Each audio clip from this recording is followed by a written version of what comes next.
Hello, hello! Bienvenue dans ce live d'Active le meilleur avec Steph et Val. Comme tous les Coucou. lundis, on va parler. Et j'attendais que tu fasses un petit coucou. Oui, mais je suis en train de regarder si on est bien sur le bon groupe, en direct, sur Ah le oui, bon tu fais truc. bien de Ouais. vérifier parce que très régulièrement, je le mets sur un autre groupe, enfin sur le mien Voilà. d'ailleurs, sur mon profil d'ailleurs. Donc, en Est-ce fait, que c'est c'est bon. OK pour toi? Ouais, c'est On OK est pour sur le moi. bon groupe. Bon, j'espère que vous allez bien, que vous êtes en super forme, vous avez passé un tout beau week-end et que surtout vous avez pris soin de vous. Aujourd'hui, c'est Valérie qui va nous expliquer un petit peu quel est le lien entre les émotions et addiction. Est-ce que pour toi, il y en a? Est-ce qu'il y a un lien déjà entre les Écoute, émotions et les addictions et quel lien on peut faire entre les deux en fait? j'ai réalisé, parce que j'ai réalisé qu'il y avait un lien. Jusqu'à présent, avant que je travaille un peu sur ma conférence sur les émotions, je n'avais pas fait ce lien. Et je me suis dit que c'était finalement super important de comprendre que nos addictions, nos pulsions alimentaires, que ce soit enfin la cigarette, le café, le chocolat, les jeux vidéo, l'addiction au shopping et autres, venaient du fait que à la base, notre cerveau aimant être dans quelque chose d'agréable est addict au bien-être, tu vois, à la sensation d'être Mmh. bien. Et du coup, dès qu'on ressent un truc où on n'est pas bien, eh ben, on va chercher à se sentir bien en faisant quelque chose qui vient à l'extérieur de nous, d'accord? Mmh. Donc, je me sens pas bien, je vais aller prendre un café, par exemple, ou une cigarette. Pendant que je bois mon café ou ma cigarette, je me sens bien, donc je me dis: «Waouh, c'est génial!» Mais l'effet ne durant pas, et ben, pouf, peut-être, 1 heure après, 2 heures après, ah ben, en fait, j'ai besoin de ça parce Est-ce qu'on qu'on a peut vu que dire qu'on cherche un effet doudou quand on a une émotion? oui, en fait, c'est toujours le même concept, c'est que quand il y a une émotion désagréable qui arrive, comme on n'aime pas ça, on va aller chercher à l'extérieur de nous une solution pour un doudou à l'extérieur de nous pour se sentir bien, Mmh. au lieu de finalement juste prendre le temps, comme je vous l'avais expliqué la première fois, d'aller voir ce que ce mal-être veut nous dire. Parce que cette émotion désagréable, elle est là pour nous envoyer un message. Elle a besoin effectivement d'un doudou, mais de nous à nous, en fait, d'un petit câlin de nous à nous. C'est bien, j'ai un écho. Donc, on va aller chercher un truc à l'extérieur. Ça peut être du shopping, vous savez, on est super content d'acheter un truc, et puis une fois qu'on l'a reçu à la maison, pim! Ah bon, ben, qu'est-ce que je vais pouvoir acheter d'autre? Parce qu'on est addict à cette sensation positive. OK. Et c'est comme, enfin, en fait, c'est comme avec la nourriture, en fait. Si tu dis que Et oui, on mange nos émotions. C'est c'est ça? ça. C'est Ben, quand c'est ça, tu là. quand tu tu à un moment donné, tu peux être frustré. Mais après, il y a l'inverse aussi. Parce qu'il y en a qui vont manger leurs émotions, donc ils vont manger plus, ce qui est un peu mon cas. Et Parce il y en a que, d'autres qui vont pas manger du tout. parce que ça leur coupe la faim. Alors là, c'est vraiment quand tu es dans une émotion très, très désagréable et en fait, ça te coupe tout appétit. Mais tu vois, moi, Mmh. systématiquement, j'ai envie d'un morceau de chocolat après le repas. Ah À oui. aucun moment, c'est mon corps qui a envie d'un morceau de chocolat, il y en a pas besoin. Mais je sais que ça, c'est un petit doudou tiens, hop, mon petit morceau de chocolat, il va m'amener de l'amour à moi-même et je vais le chercher dans le chocolat. Je pourrais me l'apporter autrement. Et puis, par rapport au sucre, c'est vrai que depuis tout petit, quand pour nous consoler, tu sais, pour changer, on nous disait, ben, tiens, tu veux un bonbon? Tu sais, tu étais triste, Oui. est-ce que tu veux un bonbon? Donc, le sucre est devenu notre doudou pour se sentir bien. Ouais, Parce que, carrément. mais tout provient du fait qu'on est addict au bien-être et dès qu'on se sent mal, on ne veut pas y aller et on se dit, ben, je vais aller chercher à l'extérieur quelque chose qui va me faire du bien. Mmh. Voilà.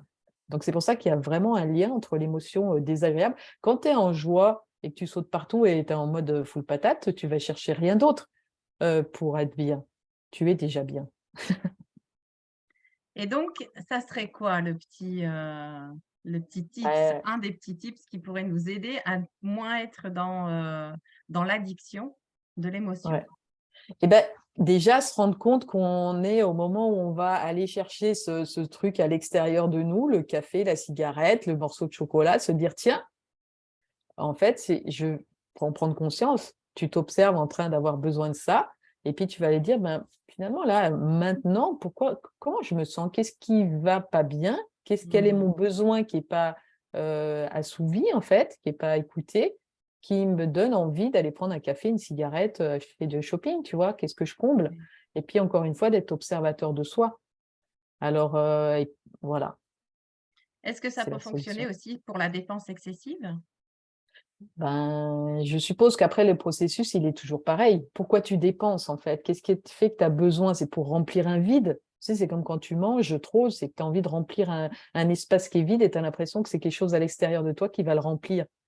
Alors que c'est comprendre que plus tu vas cultiver, plus tu vas prendre soin de toi à toi, et moins tu auras besoin d'aller chercher quelque chose à l'extérieur qui va remplir ça, ce vide intérieur. Exactement. Voilà. Le type, c'est prendre soin de soi, en fait, à chaque fois. Aller voir ce qui a la partie de nous, à l'intérieur de nous, qui a besoin d'un gros câlin et beaucoup d'amour. Est-ce Voilà. qu'on pourrait essayer de se donner un câlin quand on a des sortes de pulsions comme ça? Ah bah si ça marche. En fait, il faut trouver le truc qui va remplacer, tu vois, Mmh. qui va te faire du bien et qui va remplacer ça et qui soit pas une addiction. Parce qu'à la limite, si te faire un câlin de toi à toi, te mettre prendre une douche chaude ou un truc comme ça, te remplace cette cigarette ou ce café ou autre, c'est quand même meilleur pour ta santé. Donc, c'est remplacer voilà, par quelque chose qui est beaucoup plus positif pour ton corps et à la limite qui ne coûte rien. Si c'est d'aller faire un gros câlin à un arbre, tu vois, c'est génial. Ou d'avoir quelqu'un, souvent, ouais, les câlins, enfin, ou les choses, si on est câlins ou des mots positifs qui peuvent remplacer c'est tout de transmuter ce mal-être en bien-être. Donc, trouver ce qui te convient le mieux. Ça peut être écouter une musique, ça peut être respirer, faire 5 minutes de cohérence cardiaque, qui fait que, hop, tu reviens dans ton cœur ici et maintenant et que tout va bien. Mmh. Voilà. Ouais. Donc, la première chose, c'est d'en avoir conscience. Mmh. Exactement. Ouais. C'est d'en avoir conscience, d'en prendre conscience et du coup d'aller adapter ce que tu viens de dire effectivement à notre état, de qu'est-ce que j'ai envie à ce moment-là au lieu d'aller dans cette addiction-là. Est-ce que j'ai envie de me faire un câlin, prendre une douche, aller faire un câlin à un arbre, Marcher, écouter de la musique, respirer. marcher, juste ou alors observer la nature. Ça peut être des animaux, ça peut être, tout ce que vous souhaitez. Ouais. Il y a Et puis de se quelque dire, chose si qui m'a jamais... ramené, moi, si je peux te donner un exemple, quand je fumais, c'était un truc c'était vraiment d'observer, ben, les animaux, comment ils fonctionnaient. Tu vois? Peu importe ce qui passait à côté de toi, mais rien qu'une mouche. Le fait d'observer une mouche, comment elle fait, et ben, je trouve ça juste incroyable à quel point ils peuvent, ben, eux aussi mettre des mécanismes, sur plein de choses, de En se fait, laver, tu attiré ton attention sur autre chose et après le mal-être était passé, mais c'est une Exactement. solution. Et puis si jamais on est en conscience, on s'observe avoir besoin de ce morceau de chocolat et puis qu'on prend ce morceau de chocolat, bah, c'est OK. Hein. Oui, Voilà, on est toujours dans la bienveillance vis-à-vis de exactement. soi, donc pas de culpabilité en disant je suis nul, j'ai pas été fichu de pas Ne prendre pas ce se chocolat. juger, oui. Voilà. Mmh. Complètement. Super, Voilà, voilà. merci. Et voilà. Et j'espère vous avoir apporté une petite astuce. Voilà, mais c'est vrai que c'est quelque chose dont j'ai pris conscience et je n'avais pas conscience. Donc, je voulais vous le partager aussi parce que peut-être que vous n'avez pas fait le lien entre vos addictions et vos émotions désagréables. Exactement. Pour la semaine prochaine, le 20, il n'y en aura pas d'ALM. Valérie part Le en live, vacances. Et comme c'est on un aime faire voyage. en voyage, mais en vacances, voyage, tu vas prendre soin de toi, tu vas. Voilà. C'est aussi ça, prendre soin de soi, c'est de prendre du plaisir à aller faire des choses. On se retrouvera le 27 février et là, on parlera de écouter le corps avant de se faire tacler. Très beau sujet. Ouais. Ah, il y a Étienne qui est là. Hop, un petit coucou à Merci Étienne. Et d'avoir puis, été là, Étienne, Karine, Isabelle et Lynn. C'est chouette de vous voir tous vos petits prénoms qui défilent et ça nous fait chaud au cœur. Merci il y avait beaucoup pour Nadège ce aussi. temps. On vous embrasse. À très vite.